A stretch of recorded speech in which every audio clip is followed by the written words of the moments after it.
लहरों से डरकर कभी नौका पार नहीं होती, लहरों से डरकर कभी नौका पार नहीं होती और कोशिश करने वालों की कभी हार नाही होती. तर मित्रांनो, आपण आज ह्याच विषयावरती बोलणार आहे. ते म्हणजे आज आपल्या राष्ट्रपती द्रौपदी मुर्मू यांच्या हस्ते क्रीडा पुरस्कारांचं वितरण करण्यात आलं. तर मित्रांनो, त्याच्यामध्ये आपला एक भारतीय तेज गोलंदाज त्याचा एक समावेश होता. तो दुसरा-तिसरा कोणी नसून त्याचं नाव आहे मोहम्मद शमी.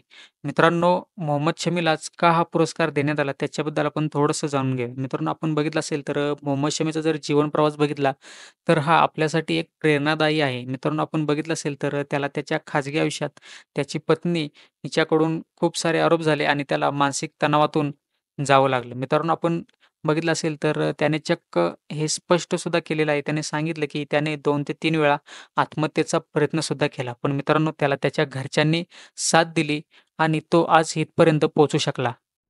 तर मित्रांनो, मोहम्मद शमीलाच का हा पुरस्कार देण्यात आला त्याच्याबद्दल आपण थोडंसं जाणून घेऊया. मित्रांनो, आपण बघितलं असेल तर वर्ल्ड कपमध्ये सुरुवातीचे काही सामने त्याला खेळण्यासाठी संधीसुद्धा मिळाली नव्हती. पण मित्रांनो, जेव्हा हार्दिक पांड्या हा इंज्युर्ड झाला त्याच्यानंतर मोहम्मद शमीला संघामध्ये खेळण्याची संधी मिळाली आणि त्या संधीचं त्याने एवढं सोनं केलं, की तो त्या वर्ल्ड कपमध्ये सर्वाधिक विकेट्स घेणारा गोलंदाज ठरला आणि आपण बघितलं असेल तर 2023चा सुद्धा त्याला अर्जुन पुरस्कार हा प्रदान करण्यात आला. तर मित्रांनो, आपण बघितलं असेल तर